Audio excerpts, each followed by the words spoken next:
Hello everyone. Today's our topic is operator. What is operators? So operators are the symbol that can perform the various operations like arithmetic operations, comparison, assign the values, etc. Okay.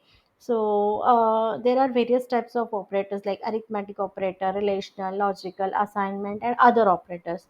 So what is symbol and why we use the operators basically? So सी हम बचपन से पढ़ते आ रहे हैं plus minus multiply divide है ना। इन सब operator का मीनिंग ये सब ऑपरेटर्स ये सब के एक सिंबल है जो कि स्पेसिफिक टास्क को परफॉर्म करता है। जैसे प्लस क्या करता है, एडिशन करता है, माइनस क्या करता है, सब्ट्रैक्शन करता है, जो कि हमें पहले से पता है। ठीक है, तो ये स्पेसिफिक टास्क को परफॉर्म करने के लिए हम यूज करते हैं ऑपरेटर्स। ठीक है, इसमें बहुत सारे टाइप्स है। जैसे अरिथमेटिक ऑपरेटर्स क्या होता है, रिलेशनल ऑपरेटर्स क्या है, लॉजिकल ऑपरेटर्स क्या है, तो हर एक ऑपरेटर्स का अपना अपना एक मीनिंग है जो कि हमें इन डिटेल अभी देखना है। ठीक है, अब और एक चीज़ कि ऑपरेटर्स जो है वो हम रेडीमेडली यूज़ कर सकते हैं। हम ऑपरेटर्स का बेसिक नेचर कभी भी चेंज नहीं कर सकते। जैसे प्लस ऑपरेटर का बेसिक नेचर है ऐड करना, तो वो एडिशन ही करेगा। माइनस ऑपरेटर का बेसिक नेचर है सब्ट्रैक्ट करना, तो वो सब्ट्रैक्शन ही करेगा। तो हम किसी भी ऑपरेटर का बेसिक नेचर कभी चेंज नहीं कर सकते, बस हम उसको रेडीमेडली यूज़ कर सकते हैं। तो फर्स्ट पॉइंट है हमारा अरिथमेटिक ऑपरेटर। अरिथमेटिक ऑपरेटर में आते हैं प्लस माइनस मल्टीप्लाई डिवाइड। ये सारे जो ऑपरेटर्स हैं इसको हम बोलेंगे अरिथमेटिक ऑपरेटर्स। ठीक है, अब अरिथमेटिक ऑपरेटर्स को बेसिकली दो पार्ट में डिवाइड किया है। फर्स्ट है बाइनरी और सेकंड है यूनरी। तो पहले हम देखते हैं बाइनरी ऑपरेटर्स क्या है। तो देखो, ऑपरेटर्स को कुछ भी करने के लिए, प्लस करने के लिए, माइनस करने के लिए, मल्टीप्लाइड करने के लिए नंबर्स की ज़रूरत होती है। तो देखो, हमें दो नंबर्स चाहिए। अगर हमें कुछ भी करना है, डिवाइड करना है, मल्टीप्लाइड करना है, प्लस करना है, ठीक है, तो बाइनरी ऑपरेटर्स ऑलवेज भी काम करता है टू ऑपरेंड्स में, मतलब उसको मिनिमम दो ऑपरेंड्स या दो नंबर की ज़रूरत होती है। ओके, तो अब व्हाट इज़ ऑपरेंड्स, ठीक। तो जैसे मैंने लिखा यहाँ इन टीच sorry c equals to A plus b. हम्म, तो c equals to A plus b. A और बी और सी यहाँ पे क्या है, ऑपरेंड्स है। प्लस और इक्वल यहाँ पे क्या है, ऑपरेटर्स है। ठीक है, ए प्लस बी मतलब ए में जो वैल्यू है प्लस बी में जो वैल्यू है उसका जो कैलकुलेशन आएगा वो कहाँ पे जाएगा, सी में जाएगा। तो ये ऑपरेंड है। ये ऑपरेंड क्या कर रहे हैं यहाँ पे, स्पेसिफिक वैल्यू को होल्ड कर रहे हैं या स्पेसिफिक वैल्यू है ये बता रहे हैं। ठीक है, या फिर हम ऐसे लिख सकते हैं कि सी इक्वल्स टू 5 + 2। तो 5 और 2 यहाँ पे कांस्टेंट ऑपरेंड हो गए, कांस्टेंट वैल्यूज हो गई। ठीक, ये कांस्टेंट वैल्यू का जो भी एडिशन है वो कहाँ पे जाएगा, सी में जाएगा। तो देखो, प्लस और इक्वल, प्लस और इक्वल नहीं बोलेंगे हम, इसको बोलेंगे असाइनमेंट ऑपरेटर, जो कि क्या करता है, राइट हैंड साइड की वैल्यू को असाइन करता है लेफ्ट हैंड साइड के वेरिएबल में। तो 5 + 2, 5 और 2 और सी यहाँ पे क्या हुआ है, ऑपरेंड्स हुए। प्लस और ये क्या हुआ यहाँ पे, इक्वल असाइनमेंट ऑपरेटर। तो यहाँ इनका कॉम्बिनेशन अगर हम देखते हैं तो इसको हम बोलेंगे एक्सप्रेशन। एक्सप्रेशन किसको बोल सकते हैं, देखो, combination of operator operand and variable called as expression। देखो, ऑपरेटर भी आ गया, ऑपरांड्स भी हैं, वेरिएबल भी है, कांस्टेंट भी है। इन सब के कॉम्बिनेशन को हम बोलेंगे एक्सप्रेशन। मतलब अगर मैंने ऐसे दिया कि c equals to A plus b या ए माइनस बी, तो ये क्या हुआ, पूरा एक एक्सप्रेशन हुआ। It's a combination of operator operand variable constant value called as expression. ठीक है, तो बाइनरी ऑपरेटर वर्क करता है ऑलवेज भी टू ऑपरेंड्स के साथ। कुछ भी करना है आपको, प्लस करना है, आपको पता है प्लस ऑपरेटर का नेचर क्या है, मल्टीप्लिकेशन का नेचर क्या है, दो वैल्यूज में मल्टीप्लिकेशन करेगा और फिर सी में असाइन करेगा। डिवाइडेशन जो कि हम बचपन से पढ़ते आ रहे हैं, हमें पता है कि बाइनरी या अरिथमेटिक ऑपरेटर्स क्या है। नाउ अरिथमेटिक ऑपरेटर में सेकंड पॉइंट आता है कॉल्ड एज यूनरी ऑपरेटर। अब यूनरी ऑपरेटर कितने ऑपरेंड्स के साथ काम कर सकता है, सिंगल ऑपरेंड के साथ भी वो काम कर सकता है। सिंगल ऑपरेंड मतलब उसको एक ही वैल्यू की ज़रूरत है या फिर एक ही वेरिएबल की ज़रूरत है। तो इसमें दो टाइप्स है, फॉर एग्जांपल इंक्रीमेंट ऑपरेटर्स और डिक्रीमेंट ऑपरेटर। अब इंक्रीमेंट डिक्रीमेंट में भी दो पॉइंट आते हैं, prefix increment and post fix increment. देखो, इंक्रीमेंट का मीनिंग हमें सबसे पहले समझना है कि इंक्रीमेंट ऑपरेटर क्या करता है, अपने ऑपरेंड की वैल्यू को 1 से इंक्रीज करता, मतलब अपने आप को 1 से बढ़ा देता है, इंक्रीज कर देता है। और डिक्रीमेंट ऑपरेटर क्या करता है, अपने आप को 1 से डिक्रीज कर लेता है, मतलब कम कर लेता है। ठीक है, तो प्रीफिक्स मतलब इसका सिंटैक्स क्या होगा, प्लस प्लस और वेरिएबल नेम। ये प्रीफिक्स इंक्रीमेंट ऑपरेटर का सिंटैक्स है। अब इसे फॉर एग्जांपल हमें समझना है, तो देखो हमने यहाँ दो वेरिएबल दिए, a इक्वल्स टू 5 और b। ठीक है, ऐसे दो वेरिएबल लिए। अब हम यहाँ पे क्या कर रहे हैं, बी को क्या बोल रहे हैं कि बी में क्या जाना चाहिए, ए की वैल्यू जानी चाहिए। लेकिन नॉर्मली ए ना लिखते हुए हम नॉर्मली ए लिखते हैं, बट नॉर्मली ए ना लिखते हुए मैंने क्या लिखा, प्लस प्लस ए। प्लस प्लस मतलब क्या, इंक्रीमेंट ऑपरेटर लगाया हमने। तो हम क्या बोल रहे हैं कि पहले ए ने खुद को इंक्रीज करना चाहिए। तो ए की वैल्यू क्या है यहाँ पे 5, मतलब ए खुद को इंक्रीज कर लेगा क्योंकि यहाँ पे प्रीफिक्स है, पहले प्लस प्लस लगाया है। ठीक है, तो ए की वैल्यू 5 प्लस 1 क्या हो जाएगी, 6, और बाद में वो वैल्यू असाइन करेगा बी को।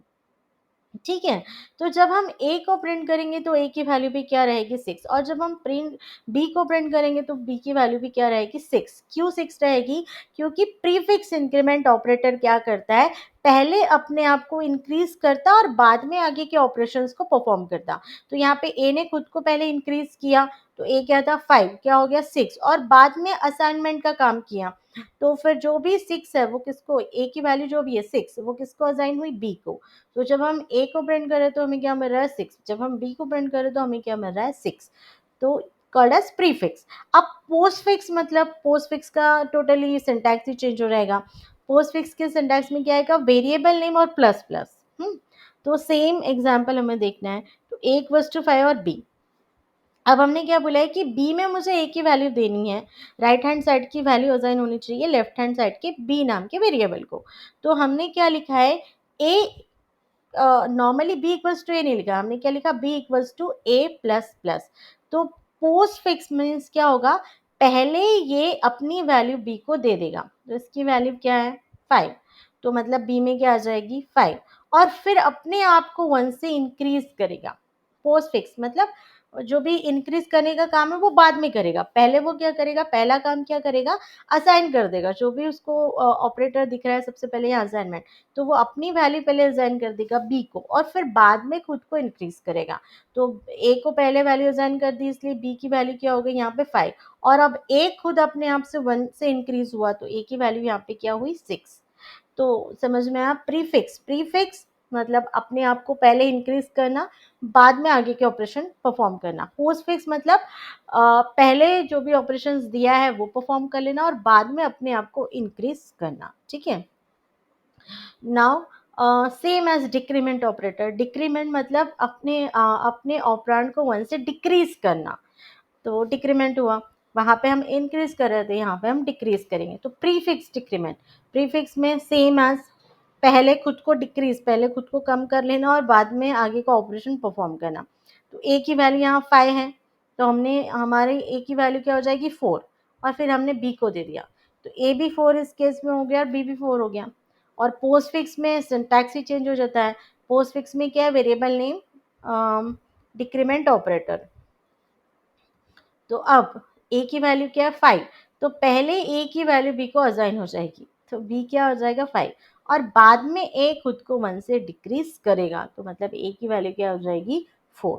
ठीक है, तो इंक्रीमेंट ऑपरेटर इंक्रीज करता अपने आप को, और डिक्रीमेंट ऑपरेटर क्या करता है, डिक्रीज करता है स्पेसिफिक ऑपरेंड को। ठीक है, तो इन बाइनरी ऑपरेटर दो ऑपरेंड से साथ काम करते हैं, यूनरी ऑपरेटर को एक ऑपरेंड की ज़रूरत होती है ऑपरेशंस परफॉर्म करने के लिए। ठीक है, अब सेम एज यहाँ पे आता है relational operators. Relational operators basically use होता है कंपैरिजन पर्पस के लिए। तो हम कंपेयर किस में करेंगे, दो वैल्यूज में, है ना। दो टू टाइप्स के डेटा हमारे पास होने चाहिए, जब भी जाके हम कंपेयर करेंगे। ग्रेटर दैन है, लेस दैन है, इक्वल है ना। तो इनको हम कंपेयर मतलब रिलेशनल ऑपरेटर्स बोलेंगे। देखो अभी हम यहाँ पे एक वेरिएबल्स डिफाइन करें, A equals to 3, B equals to 5। अब मैंने क्या बोला है, C equals to A smaller B. क्या ए बी से छोटा है। अभी ए की वैल्यू क्या है, 3, बी की वैल्यू क्या है, 5। तो मैंने बोला है कि ए, क्या ए मतलब 3 5 से छोटा है, अगर है तो रिटर्न करो ट्रू, अगर नहीं है तो रिटर्न करो फॉल्स। मतलब रिलेशनल ऑपरेटर्स हमें रिटर्न करते हैं आंसर ट्रू और फॉल्स में। If condition is true then it returns true, if the condition is false then it returns false. तो इस केस में कंडीशन क्या हुई, ट्रू हुई, 3 5 से छोटा है, तो सी में क्या जाएगा 1। जब आप प्रिंट करोगे सी को तो क्या प्रिंट हो जाएगा 1। हाँ, अगर ऐसा होता ग्रेटर है, अगर मैंने बोला कि 3 मतलब ए बी से बड़ा है क्या, तो ए की वैल्यू क्या है 3, 3 5 से बड़ा है क्या, नहीं। अगर नहीं है तो सी में क्या जाता है 0, जब आप सी को प्रिंट करते तो आपको क्या मिलता है 0। अब यहाँ पे इक्वल ऑपरेटर, मुझे दो ऑपरेंड में कंपेयर करना है कि दोनों सेम है क्या, इक्वल है क्या। तो 3 और 5 इक्वल है क्या, नहीं। अगर होते तो क्या रिटर्न होता 1, अगर नहीं है तो भी इस केस में क्या रिटर्न होगा 0। तो यहाँ पे जब आप सी को प्रिंट करोगे तो आपको क्या मिलेगा 0। तो रिलेशनल ऑपरेटर का यूज होता है दो वैल्यूज को, दो ऑपरेंड्स को कंपेयर करने के लिए। ठीक है। Now next is assignment operator. हमें पता है कि असाइनमेंट ऑपरेटर कौन सा ऑपरेटर है, इक्वल, जो कि क्या करता है राइट हैंड साइड की वैल्यू को लेफ्ट हैंड साइड में असाइन करता है। ठीक है। तो अगर मैं ऐसा दे रही हूँ a इक्वल्स टू 5, तो 5 किसको असाइन हो जाएगा, a को असाइन हो जाएगा। अब असाइनमेंट ऑपरेटर का हमें एक एग्जाम्पल लेना है, स्वैपिंग ऑफ टू वेरिएबल्स, दो वेरिएबल में मुझे स्वैप करना है।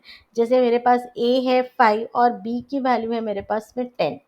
तो अब मुझे क्या करना है, इन दोनों वेरिएबल्स की वैल्यू को इंटरचेंज करना है। ए की वैल्यू बी को आ जानी चाहिए, बी की वैल्यू ए को चली जानी चाहिए, बाय यूजिंग असाइनमेंट ऑपरेटर। हम कैसे करेंगे, तो इसीलिए मुझे क्या करना पड़ेगा, देखो कितने वेरिएबल्स की ज़रूरत है। तो सबसे पहले मैं कमेंट डालूंगी, write a program to swap two numbers. ठीक है। अब मुझे कितने ऑपरेंड्स की ज़रूरत है, मतलब सॉरी कितने वेरिएबल्स की ज़रूरत है। ऑब्वियस है 2 वेरिएबल्स तो लगेंगे और एक और वेरिएबल लगेगा असाइनमेंट पर्पस के लिए। तो इसीलिए मैंने यहाँ पे लिया integer a comma b comma T, T for the temporary purpose हमने एक वेरिएबल लिया है। अब देखो a की वैल्यू आप यूज़र से भी ले सकते हो, आप यूज़र को बता सकते हो a b की वैल्यू एंटर करो, या फिर आप डायरेक्टली भी ए बी की वैल्यू असाइन कर सकते हैं। जैसे मैंने ए की वैल्यू यहाँ पे डायरेक्टली असाइन कर दी कि मेरे ए की वैल्यू है 10, मेरे बी वेरिएबल की वैल्यू है 20। ठीक है, डायरेक्टली हमने दे दिया। अब देखो आपने डिक्लेयर करते वक्त ए बी टी स्मॉल में डिक्लेयर किया, और जब हम यूज़ करें तो कैपिटल ए बी यूज़ करें, तो ऐसा चलेगा नहीं। अगर आप जिस केस में डिक्लेयर कर रहे हो, अगर आपने स्मॉलर केस में वेरिएबल्स डिक्लेयर किए तो स्मॉलर केस में ही आगे यूज़ करना है। अगर आप कैपिटल केस में वेरिएबल्स को डिक्लेयर कर रहे हो तो आगे भी आपको कैपिटल केस में ही उसे यूज़ करना है, just because of C is a case sensitive language. Okay. Now A को वैल्यू दे दी हमने 10, बी को वैल्यू दे दी हमने 20। अब मैंने क्या बोला है कि टी में क्या हो जाना चाहिए, मेरी ए की वैल्यू जानी चाहिए। तो ए की वैल्यू क्या है तुम्हारी, बताओ ए की वैल्यू क्या है तुम्हारी 10। तो मतलब टी में क्या आ गया, फिलहाल की कंडीशन में टी में 10 आ गया, राइट। अब मेरा ए चेंज हो गया तो भी मुझे चलेगा, क्योंकि मैंने ए की वैल्यू को टी में ऑलरेडी डाल के रखा है। अब ए में किसकी वैल्यू आ जानी चाहिए, बी की। अब बी की वैल्यू क्या है, बी की वैल्यू है 20, मतलब ए में यहाँ क्या आ जाएगा, फिलहाल 20 आ जाएगा, राइट। और बी में किसकी वैल्यू जानी चाहिए, बी में वैल्यू जानी चाहिए टी की, या फिर मैंने बोला बी में ए की वैल्यू जानी चाहिए। तो फिलहाल ए की वैल्यू क्या है, ए की वैल्यू तो खुद आपने 20 कर दी है, तो मतलब ए भी 20 हो जाएगा और बी भी 20 हो जाएगा। मतलब एक वेरिएबल स्वैप हुआ और एक वेरिएबल स्वैप नहीं हुआ। सो दैट हमने यहाँ पे किसका यूज़ किया था, टी, मतलब थर्ड वेरिएबल का यूज़ किया था। हमने क्या किया कि ए को चेंज करने से पहले ही ए का जो भी डेटा था वो किस में कैच कर लिया था, टी में। तो टी में क्या आ गया था 10। अब हमारा ए तो चेंज हो गया, अब मुझे क्या चेंज करना है, बी। तो मैंने क्या बताया कि बी में किसकी वैल्यू जानी चाहिए, टी की। तो जो भी टी में हमारी वैल्यू हो, टी में हमारी वैल्यू क्या है 10, तो बी में क्या चली जाएगी 10। मतलब अब यहाँ पे बी बी क्या हो जाएगा तुम्हारा 10 हो जाएगा। तो देखो स्वैप हो गया, ए 20 हो गया और बी 10 हो गया। और जब तुम इसको प्रिंट करोगे तो प्रिंट करने के लिए तुम्हें क्या करना पड़ेगा, प्रिंटफ यूज़ करना पड़ेगा। तो मैंने यहाँ दिया, अलग अलग ही हम इसको प्रिंट करते हैं। A equals to mod T comma A, मतलब मुझे ए को प्रिंट करना है। सिमिलरली मुझे यहाँ पे किसको प्रिंट करना है, बी को प्रिंट करना है। तो जब मैं ए को प्रिंट करूँगी तो मुझे ए की वैल्यू क्या मिलनी चाहिए, मुझे ए की वैल्यू मिलनी चाहिए 20, और जब मैं बी को प्रिंट करूँगी तो मुझे बी की वैल्यू मिलनी चाहिए 10। हमने डालते वक्त क्या डाला था, 10 20। प्रिंट होते वक्त क्या प्रिंट होना चाहिए, ए यहाँ पे क्या प्रिंट होगा, यहाँ 20, और बी यहाँ पे क्या प्रिंट होगा, 10। तो इसको बोलोगे आप स्वैप करना। आपने क्या किया है, दो नंबर्स में स्वैपिंग की by using third variable. Okay, thank you.